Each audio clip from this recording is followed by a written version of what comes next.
अस्सलामु अलैकुम वरहमतुल्लाहि वबरकातुहू। How are you students? उम्मीद है आप सब खैरियत से होंगे और आप लोगों ने यूनिट नंबर 2 का वीडियो क्लिप लेक्चर 1 देख लिया होगा। समझ में आ गया सबको? गुड। तो फिर जल्दी से बताइए, व्हाट इज सेल? जी, यूनिट ऑफ लाइफ। होमवर्क भी दिया था आप लोगों को, एक प्रॉपर डेफिनेशन बताई थी सेल की, लिखी है और याद कर ली सबने। तो बस फिर मुझे वो प्रॉपर डेफिनेशन बताइए सेल की क्या होती है। Good. A basic structural and functional unit of life. Example क्या थी? Muscle cell and blood cell.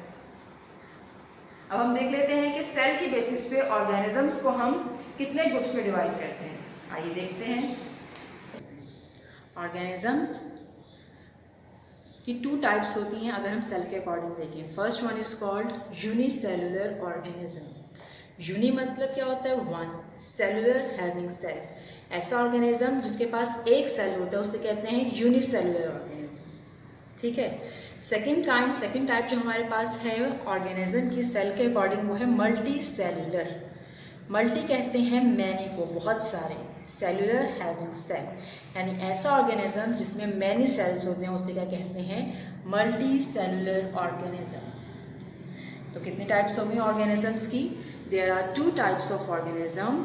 First one is unicellular and second one is multicellular. Unicellular वो होते हैं जो हमें नेकेड आई से नज़र नहीं आते, यानी हम आम आँख से देखें तो हमें वो नज़र नहीं आएंगे, बल्कि उनको देखने के लिए हमें क्या यूज़ करनी पड़ेगी? माइक्रोस्कोप। They are microscopic. वो ऐसे ऑर्गेनिजम्स हैं जिनको देखने के लिए माइक्रोस्कोप की ज़रूरत पड़ती है। आपने नेक्स्ट यूनिट नंबर 1 में पढ़ा था कि माइक्रोस्कोप क्या होती है। क्या होती है माइक्रोस्कोप? ऐसा इंस्ट्रूमेंट जो छोटी चीज़ों को बड़ा करके दिखाता है। गुड। एग्जाम्पल्स क्या है ऐसे ऑर्गेनिजम्स की जिनका 1 सेल है और जो हमें नेकेड आई से नज़र नहीं आते हैं? माइक्रोस्कोप की ज़रूरत पड़ती है उनके लिए। एमेबा, यूग्लिना, पैरामीशियम,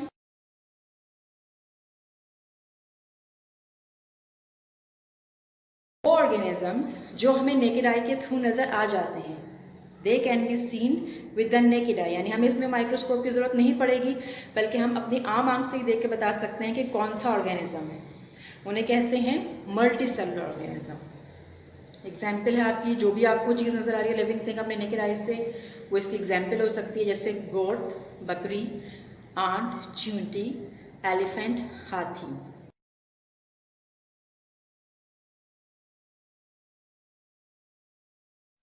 ठीक है। अब चूंकि यूनिसेलुलर ऑर्गेनिज्म में एक सेल होता है, तो ये क्या करते हैं? जितने भी एक्टिविटीज़ होती हैं लाइफ की, ज़िंदा रहने के लिए जो भी एक्टिविटीज़ परफॉर्म करनी होती हैं, वो यूनिसेलुलर में सिंगल सेल ही परफॉर्म करता है। They can perform all activities of life through a single cell. Unicellular अपनी तमाम लाइफ एक्टिविटीज़ एक ही सेल के ज़रिए पूरी कर रहा होता है। ठीक है। जबकि दूसरी तरफ अगर हम देखें मल्टी सेलुलर ऑर्गेनिजम्स को, तो ये इसके ऑपोजिट हो जाएंगे।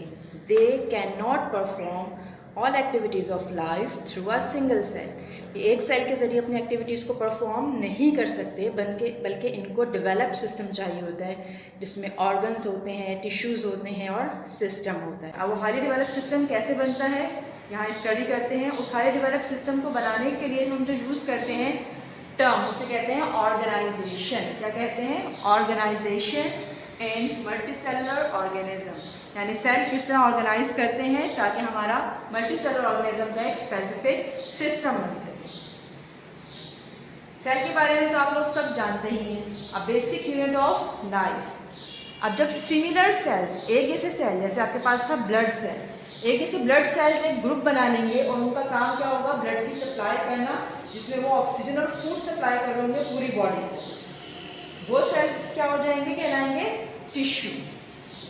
अ group of similar cells which are specialised to perform a particular function, यानी एक जैसे सिमिलर सेल्स, एक जैसे सेल्स जब कोई एक खास फंक्शन परफॉर्म कर रहे होते हैं तो वो क्या बना देते हैं?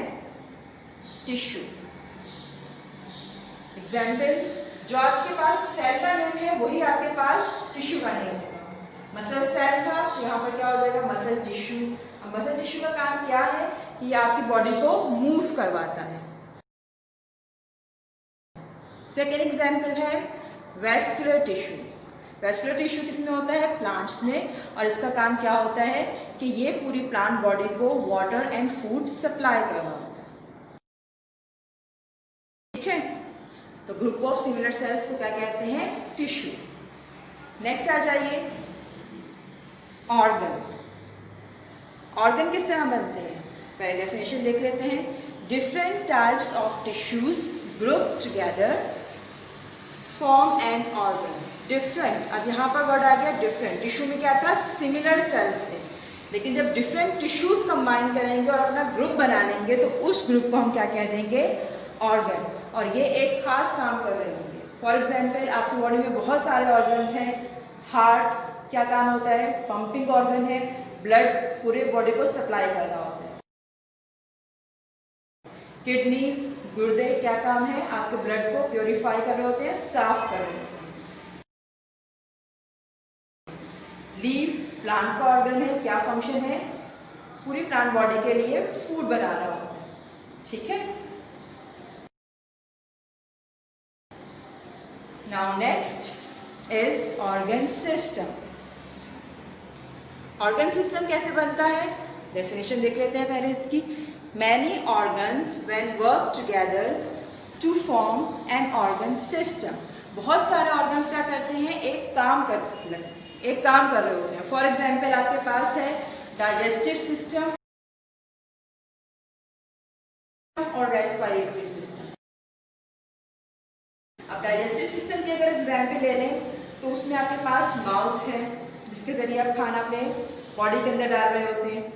इसोफेगस है, जिसके जरिए खाना आपके पेट में जा रहा होता है, स्टमक में पहुंचता है, मैदे में पहुंचता है, वहां से डाइजेशन के बाद स्मॉल इंटेस्टाइन में जाता है, मजीद डाइजेस्ट होता है, फिर लार्ज इंटेस्टाइन में जाता है जहां वाटर एब्जॉर्ब होता है, और रेक्टम और एनस के थ्रू जो फूड अनडाइजेस्टेड होता है, हजम नहीं होता बॉडी में, वो बाहर निकल जाता है।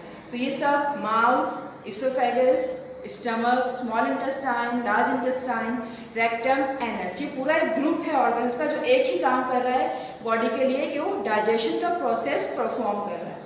ठीक है, तो जब ऑर्गन्स किसी एक ही काम को मिलकर कर रहे होते हैं तो वो क्या बना देते हैं? Organ system.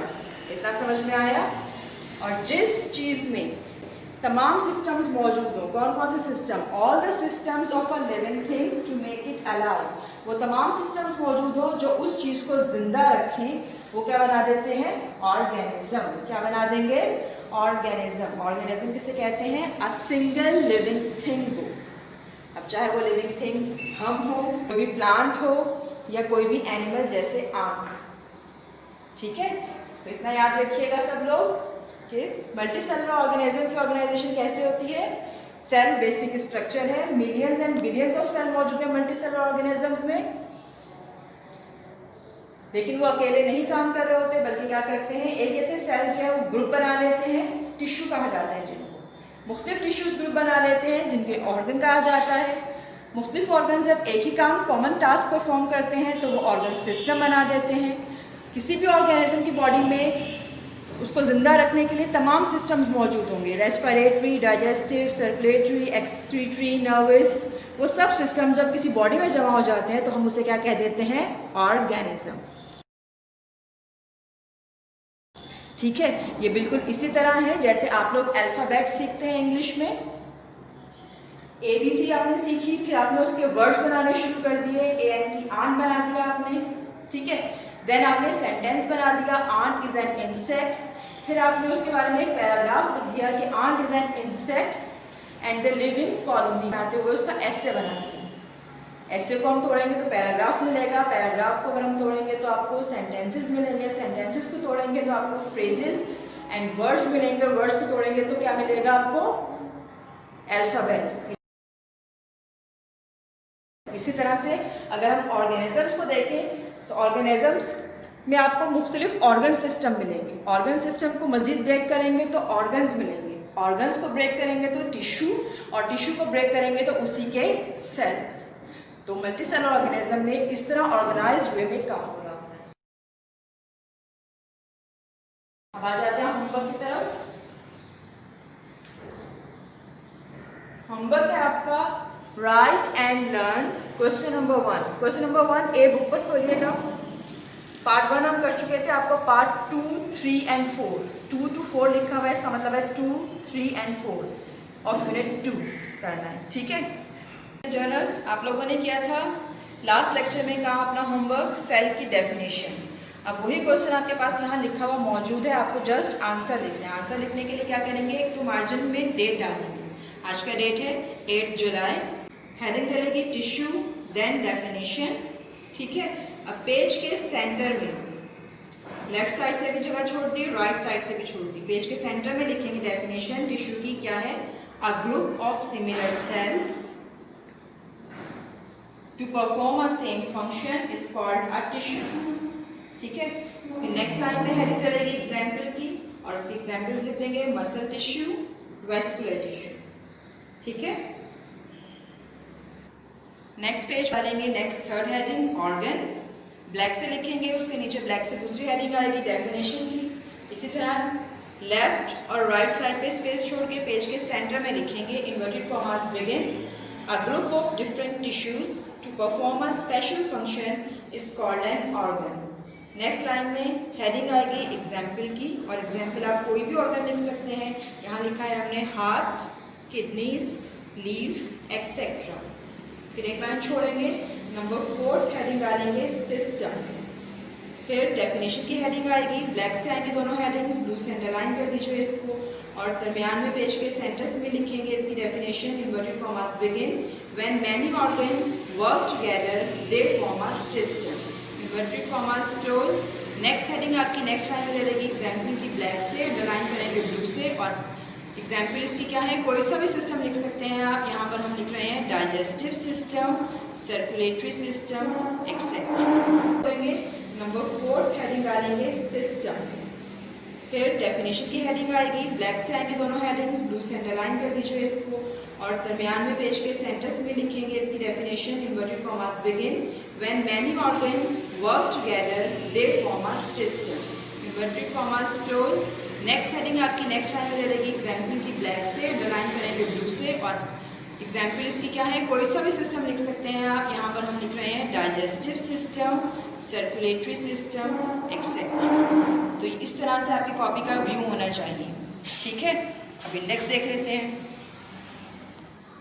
यूनिट नंबर 1 तक आपने इंडेक्स देख लिया था। अब यूनिट नंबर 2 को हम लिखेंगे ब्लैक पेन से, उसका नंबर लिखने के बाद उसका नाम लिखेंगे लिविंग ऑर्गेनिज्म। अब आपके पास सीरियल नंबर क्या है, 3rd। पहला काम आपने 7 जुलाई को किया था यूनिट नंबर 2 का, सिर्फ क्या किया था, क्वेश्चन नंबर 1 ए पार्ट का फर्स्ट डेफिनेशन की थी, वो आपके पेज नंबर 3 पर आई थी, ठीक है। अब जो हमने काम किया वो सीरियल नंबर हो जाएगा 4, डेट डालेंगे जब जिस दिन आप काम करेंगी। क्वेश्चन नंबर 1 का ए पार्ट के 3 डेफिनेशंस किए हैं, 2nd, 3rd एंड 4th। और अगर किसी की एक पेज पर आ रही है तो आप 3rd लिखिए, 2 पेजेस पर आ रही है तो 3rd एंड 4th लिखिए, ठीक है। समझ में आ गया, इसको लिखने के बाद याद कीजिएगा। अल्लाह हाफिज़।